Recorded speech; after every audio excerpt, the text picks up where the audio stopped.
Good evening, and welcome to a look at how people lived before electricity in 1800s America, from farm kitchens to town streets and workshop floors, where more light sometimes made homes poorer and smokier. Tonight's story is a house lit by matches, not switches. If you enjoy this channel, tap like and subscribe to keep these quiet nights coming, and it helps others find us.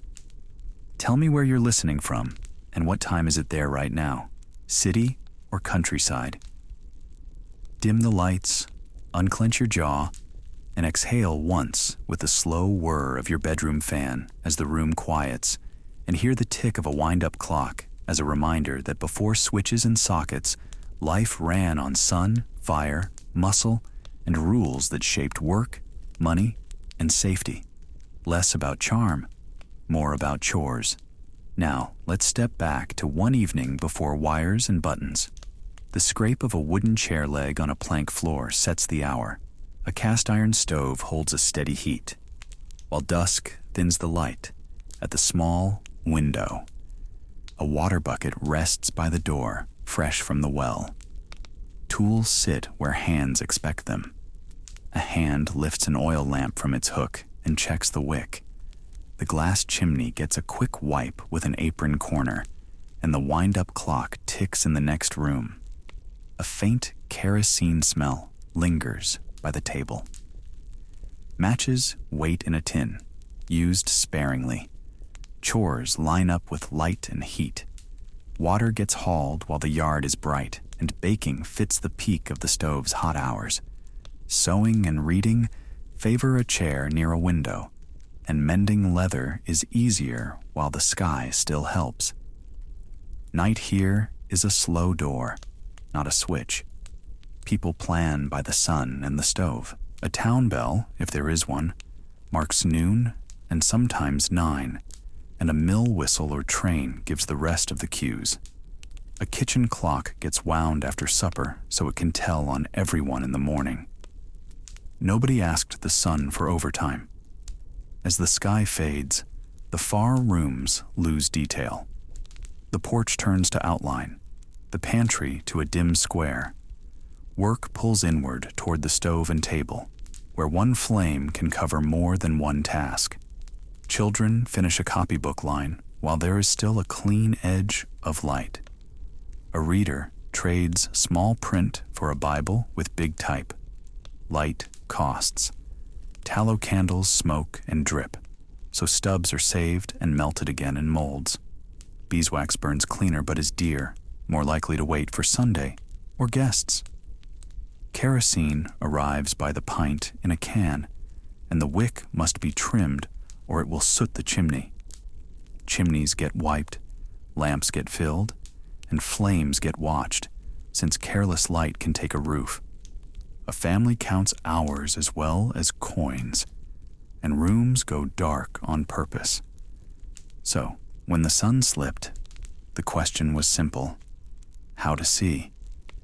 A wooden table holds a squat lamp and a stub of candle.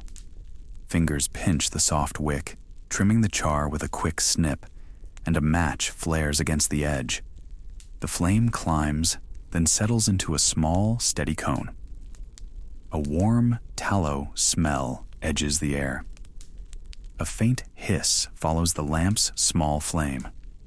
Books slide closer to the circle of light, and shoulders ease toward it like plants to a window. Tallow candles do the simple work, cheap and greasy, made from rendered animal fat. Beeswax candles burn cleaner and brighter, but they cost more and often wait for Sundays or guests. Simple oil lamps sit in tin or glass, fed first by whale or lard oil in early decades, then by coal oil and kerosene after the 1850s, when kerosene took over country stores and town shelves. The light is steadier, the flame more controllable, yet every drop still counts, and a tipped lamp can turn a table into trouble in a heartbeat. Fuel is money, measured by the pound and the gallon. A family decides if the evening is 2 candles or 1, half a lamp or a full fill. Soot creeps onto ceilings, into curtains, and up the chimneys of glass shades which need washing or the light dims. Fire waits in dry woodwork, loose wallpaper, and the hem of a dress. Because fuel was costly and smoky, therefore light was rationed. Household rules grow around the flame. Trim wicks early in the evening. Snuff early too, before bed. Keep the lamp off the edge, away from drafts.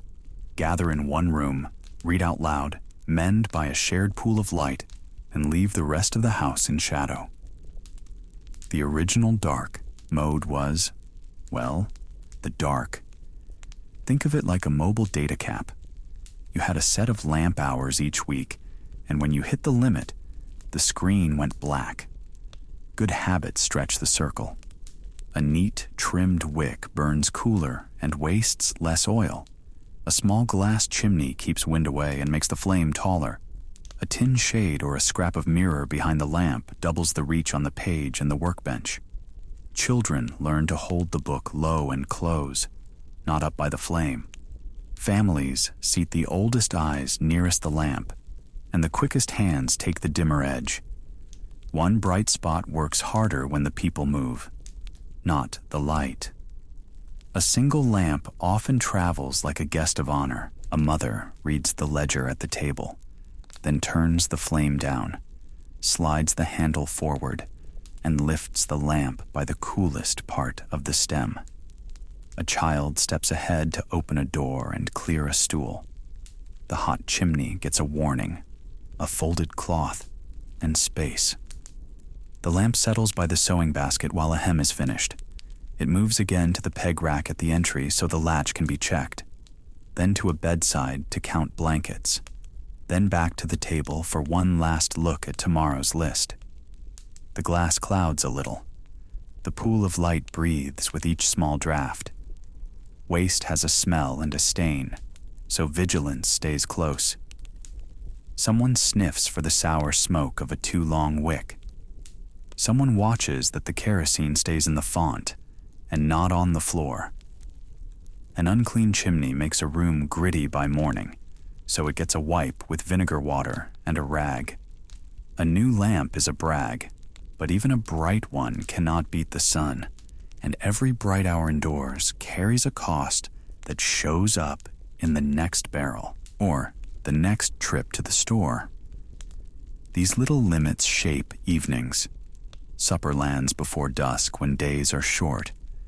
Reading waits for winter Saturday nights when chores slow and a neighbor brings a lamp too.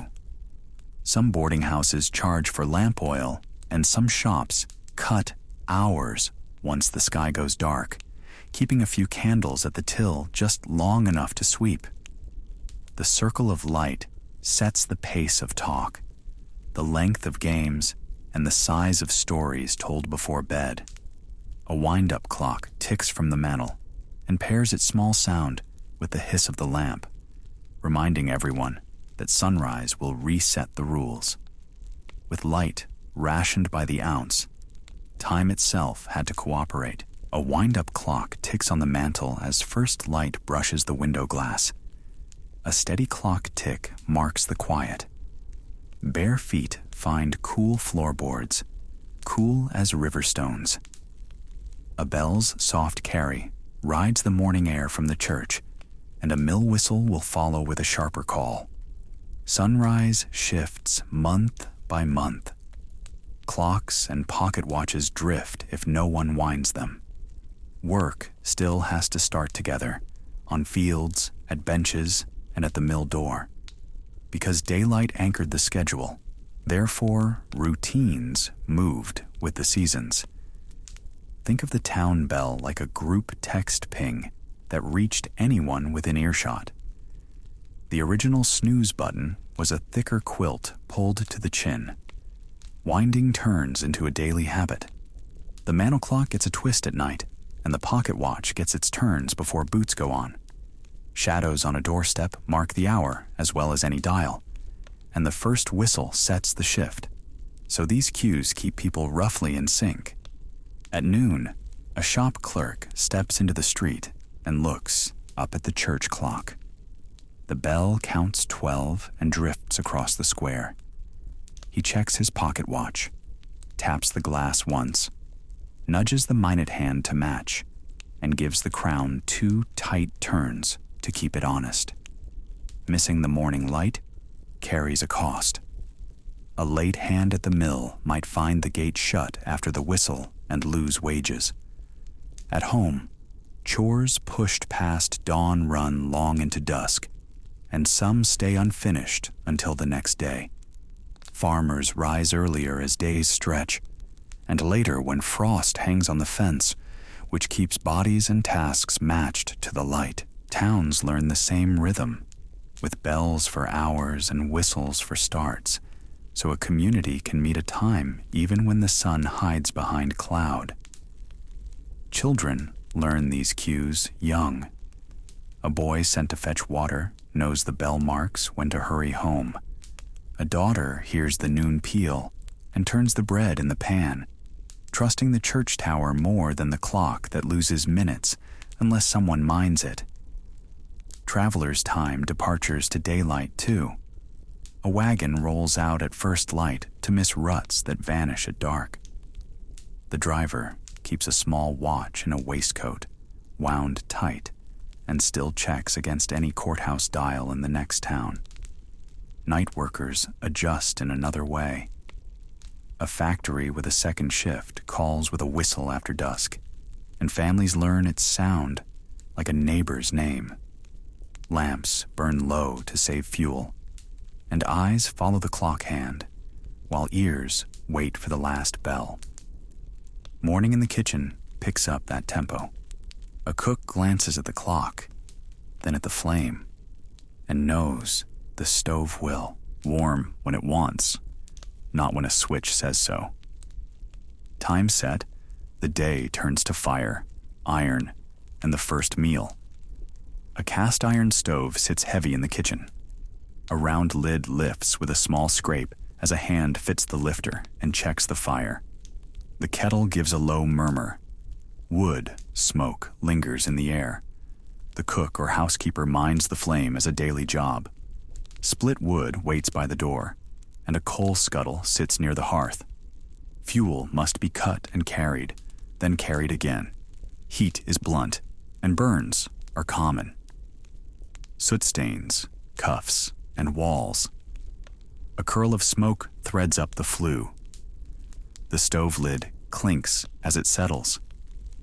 Recipes help, but the fire has moods because fire gave uneven heat, therefore cooks learned by sight, sound, and habit. A palm held near the oven door tells you if bread can go in now. A faint sizzle says the skillet is ready. The kitchen timer was your nose and an anxious glance. Tools turned risk into routine. On open hearths, a swinging hearth crane with hooks or trammels held kettles at different heights. A pot could slide out for stirring, then swing back over flame. On a cast iron stove, removable rings let you set a pot close to the heat or give it a cooler ring. Trivets kept pans off live coals, and a spider skillet with legs stood right in the fire. Dutch ovens took coals on top for steady baking. Hearth cranes, trivets, and tight routines made meals steady and safe enough. Stoves had hot corners and lazy edges, so every cook knew the sweet spot. Think of it like a laptop, with one reliable USB port you always use, while the others act fussy. A stew lived on the back, where it could hum along. A fry pan claimed the front where the heat bit hard. Ovens ran hotter on one side, so pies got turned mid-bake. Every degree of warmth took muscle. Coal came up from a shed, black grit under nails. Wood came in by armfuls, damp sleeves in winter. Ash had to be shoveled out and carried away. Chimneys needed scraping to avoid flue fires. Burns on wrists were a quiet badge of the job. Clothes picked up smoke, and the kitchen walls wore a gray film. Cooks learned to shape work around the flame. Breakfast started early to light the day. Midday meals leaned on what could be tended while other chores ran. Supper aimed for filling and simple. Since light faded and tired hands miss, the fire made the schedule. If you had more mouths or guests, you added more fuel, not a new burner. Night brought its own small ritual. A poker raked the coals into a glowing heart. A scoop of ash covered them, so they would sleep but not die. Drafts closed, damper set, and the iron went from fierce to gentle. The room held a steady warmth, and the soft tick of a wind-up clock kept count. In the morning, a wisp of smoke on the embers would catch kindling fast, and the day could start hot without wasting matches. That same heat handled more than meals. Water for tea, for dishes, for a wash tub, all needed a lick of flame. A kettle lived ready, and a big pot sat near the side where it could warm without boiling over. With the food going, someone takes up the bucket and heads for the pump handle. Breathe in for a soft count of 4. Breathe out for 4. Let the breath be gentle. Again, in on 4, out on 4. One more. In for 4, out for 4. Feel cool air at the nose and warm air as it leaves. Nothing to do but sit here. If you get sleepy, you can drift. Picture a small wick lifting a steady flame. See its beat of light sit steady. Hear a bell mark the hour with a low plain ring. Watch a black stove hold calm heat. Let these 3 pictures dim and slip aside. They did their part and can rest. You can let them rest too. Let your shoulders drop and your jaw soften. A kettle makes a small click as the heat fades. Embers give one last faint crackle. The soft tick of a clock keeps even time. Nothing asks for your attention. Quiet gathers at the edges. You did enough today. You made choices and moved through hours. And that counts. If your thoughts wander, because the day was full, therefore it is fine to let them drift. No need to chase them. The clock can keep time for you, and the stove can hold the quiet. Let your breath stay easy. Ahead is water and washing, simple and sure. There is no rush to reach it. Rest with the thought of clear water waiting, like a calm task that will meet you kindly. You will arrive there when it suits you. When you're ready, follow the pump handle's sound outside. A hand pump clacks as you work the handle over a tin pail. Cold water rings a pail's rim. Wet boards darken around your boots, and the handle pushes back with a steady weight. Most homes pulled from wells, hand pumps, or rooftop cisterns feeding pails and wash basins. Water was heavy, roughly 8 pounds a gallon, and every gallon had to be lifted. Clean sources shifted with weather. Spring could cloud a well, summer could leave it low. The water often smelled iron-rich, sharp on the nose. Because hauling every bucket cost time and muscle. Therefore, families batched washing and got careful about when and how much to use. Waste had to stay away from drinking water. That rule sat in people's heads and on their land maps. Privies or outhouses stood downhill and away from wells as a common rule. Break that rule and you risked contamination and illness, a hard lesson many towns learned the rough way. Laundry took real work. A fire or stove warmed big kettles. Soap got shaved in. A tub sat ready, and shirts went in. Then were scrubbed against a ridged board. The original spin cycle was your arms and a washboard. Rinsing meant more trips or a second tub. Lines went up, wet cloth slapped in the air, and steam hung low in the room. Think of it like carrying all your Wi-Fi on your back, one trip at a time. Every need took a bucket. Morning meant water for tea and porridge, then for dishes and the wash basin. Animals drank too. Children learned the route to the well early, often with a small pail or a yoke. Neighbors shared access, set hours, and kept lids on. Shared wells made sense, and a few rules kept them clean and quick to use. The payoff came in routines. Wash day had a place on the week, often Monday, when the stove was hot and hands were fresh. Shared wells cut the queue and the digging cost. Privies set away from wells kept households workable and the taste of water clean. Cisterns caught rain off roofs, then sent it to basins by gravity or by another round at the pump. In some towns, a horse or windmill helped raise water, but the last feet still ended in a human carry. A late afternoon chore shows the rhythm. A basin of gray water sits by the back door. A quick look around clears the path. The cook tosses the lukewarm mix toward the kitchen garden, where cabbages and beans can use it. Slop goes to the pig. Sooty water from the stove pan goes to a patch of weeds, not the rows. No one wants soap on the strawberries. The system worked, with limits. Wells and pumps covered daily drinking and cooking. Cisterns and shared sources filled the gap in dry spells. Waste stayed separate by habit and by fence line. If a well turned cloudy, the household boiled water or walked to a neighbor's pump. Planning grew from the weight of water and the risk of mixing things that should not meet. Cellars, spring houses, and ice houses were the next line, keeping milk cool and meat safe when cold lived underfoot or in blocks, not in wires. Buckets settled, the mind turns to what the family will eat next month. A cellar door stands at the back of the kitchen. The latch lifts, and cool air drifts up from the steps with an earth-cool smell. Cool air pools at your ankles. Glass jars tap lightly as you pass. Harvests came in bursts. Apples and potatoes arrived in heaps, then nothing for weeks. Meat turned fast if it was not treated. Mice and beetles were patient workers. Root cellars and cool pantries held the line, storing crocks, roots, and jars at steady temperatures, the packed earth doing quiet work.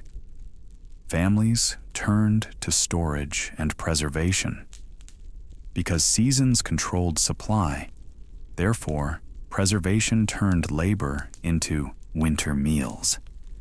Think of it like an offline pantry mode. Salt barrels stood near the floor. Cuts of pork or fish went into layers of salt, the crystals pulling out moisture and slowing the microbes. Smokehouses turned green wood into a curtain that dried and flavored hams and sausages. Later, mason jars changed kitchens with a glass body and a screw band that locked a rubber-sealed lid. Boiling-filled jars pushed out air, and cooling pulled the lid tight. Shelves of peaches, tomatoes, and pickles meant color in February.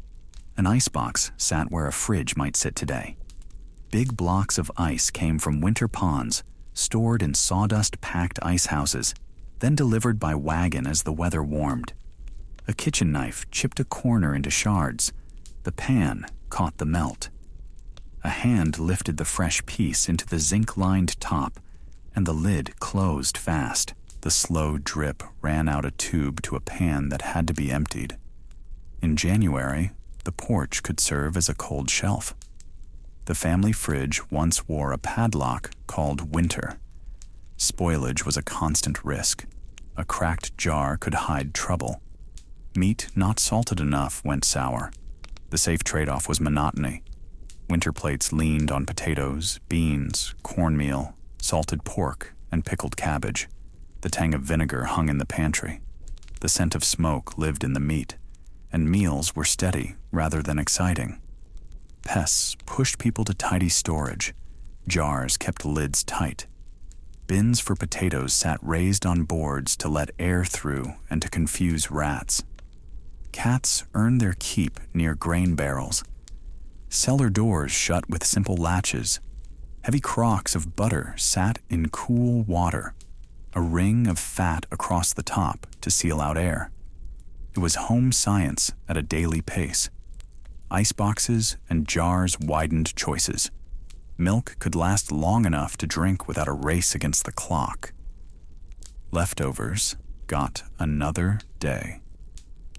A summer Sunday might include chilled lemonade and a safe custard. Those small comforts added up. The stove still gave the main warmth, and a wind-up clock ticked in the kitchen, steady and useful. Work followed the seasons of storage. Families planted extra beets or cabbage if last winter ran thin. Fall brought long days of scalding jars and packing barrels, often with neighbors. A household set aside cash for salt, sugar, new jars, and later for the iceman's bill. A good smokehouse run meant less money spent at a butcher. A failed apple crop meant more spent on flour and molasses. Local shops timed sales around these cycles, and people learned to spend after harvest and save through the thaw. With food put by, the day's work keeps the ledger balanced. A wooden plane skims along a pine board. A curl of wood falls to the floor. Sunlight makes a bright strip across the bench. The shavings smell clean and a little sweet. The board will patch a wagon side or fit a shelf. Hand tools sit on a scarred workbench. A plane, a saw, and an awl do the shaping. Day in, day out. In the next room, a loom works. From there comes the thunk of a loom shuttle. The rhythm is steady and sure. Tasks follow light more than the clock. Doors open with dawn and close when shadows lengthen. Arms power saws, drills, and churns. Some mills pay by the hour. At home or in small shops, pay is often by the piece. Because daylight and seasons set the pace, therefore income rose and fell with weather and harvests. Harvest time crowds the calendar. Fields demand hands, carts, and long days. Think of it like the holiday retail rush, when every spare hour gets pulled into one big push, and you sleep in short shifts. Fatigue in these peak weeks is normal. Eyes sting. Backs ache. Overtime was whatever the sun allowed. Winter flips it. Work slows with dark mornings and early dusk. A fire and a good task can keep you at the bench. Skill moves person to person. An apprentice learns by doing under a master, sweeping, fetching, then cutting, fitting, and finishing. A journeyman takes pay by the job and travels for work.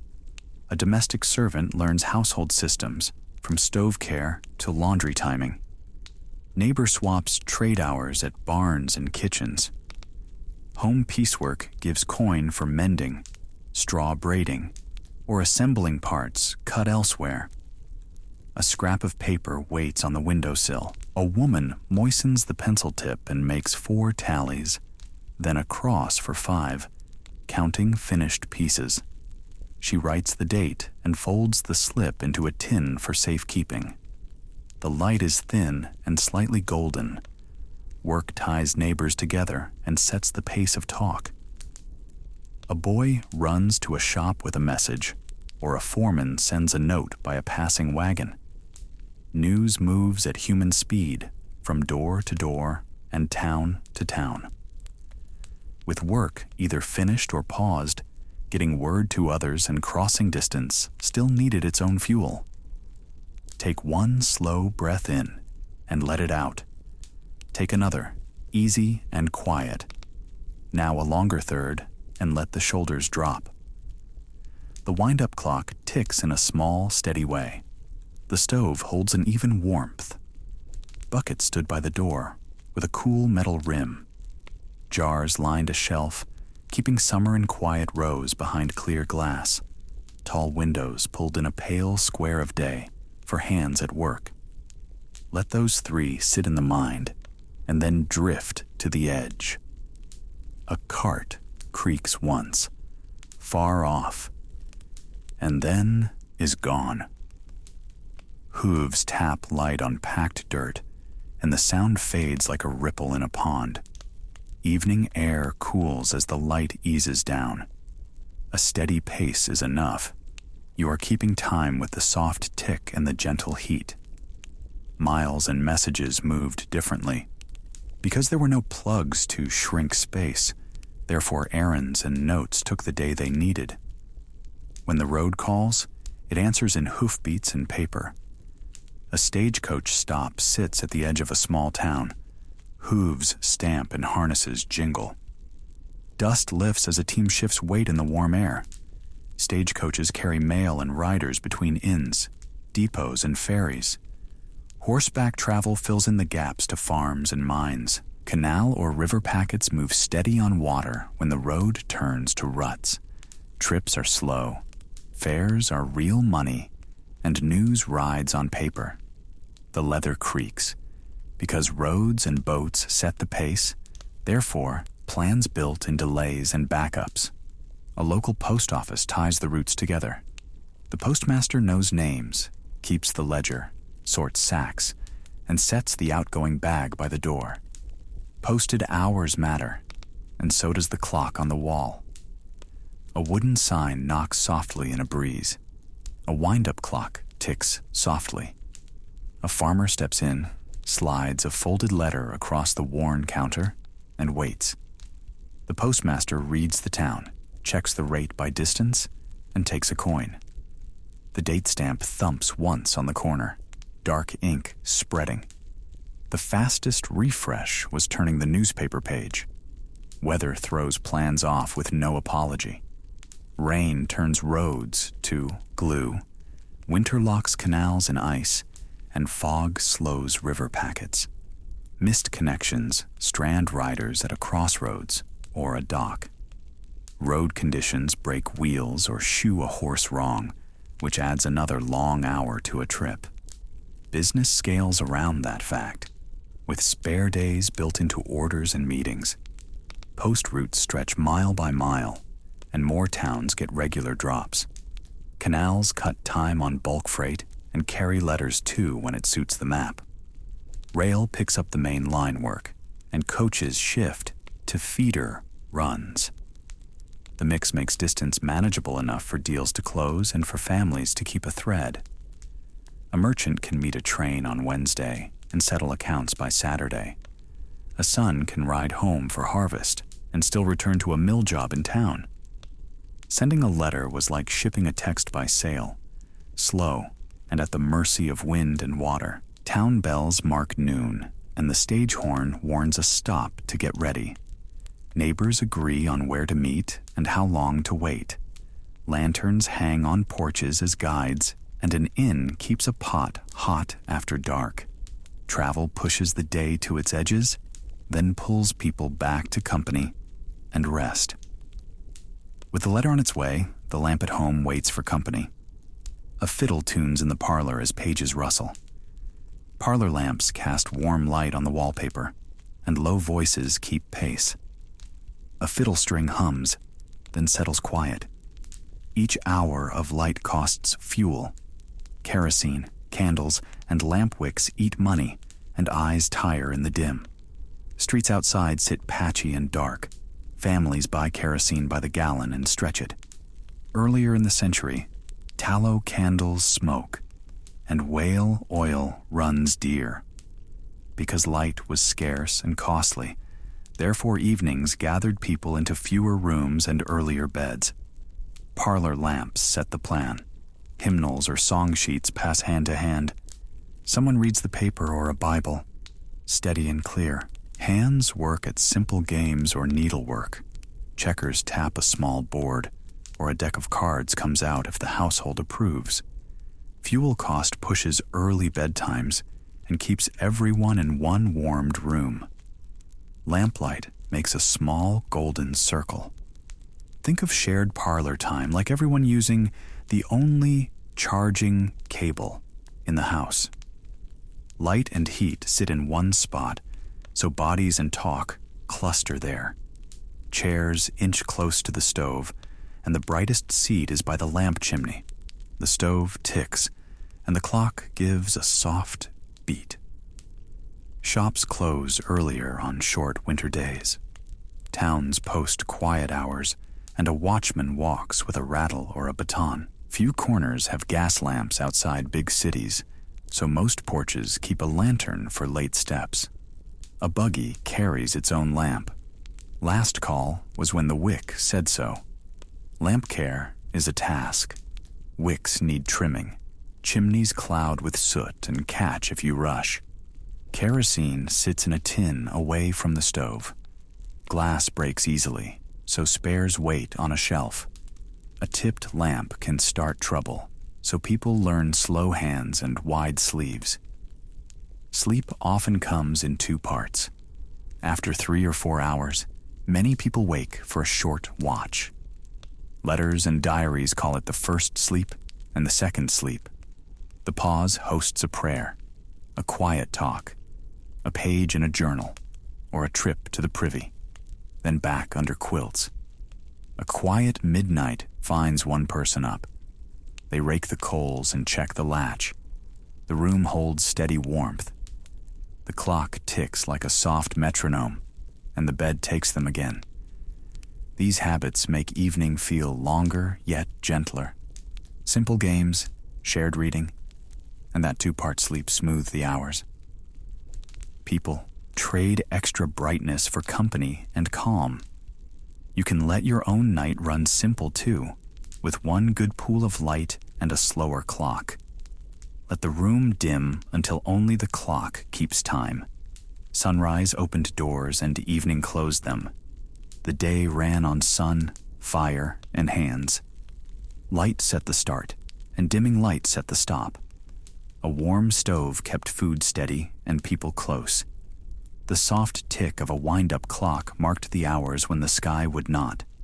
Lamps were tended, and flame was treated like a helpful guest. Work stayed near windows. Errands moved while the day was high. Supper sat by the heat, so it stayed ready without fuss. Neighbors compared notes at fences, shared tools, and looked out for one another. Small rules of the block or the farm steadied the pace and made nights calmer. Money stretched by planning ahead, and steps were saved by doing jobs in batches.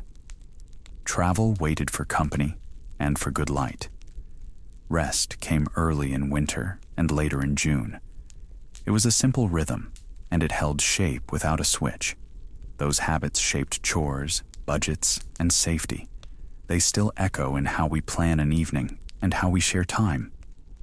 Clear edges of the day helped keep families steady, and that kind of steadiness is still a comfort.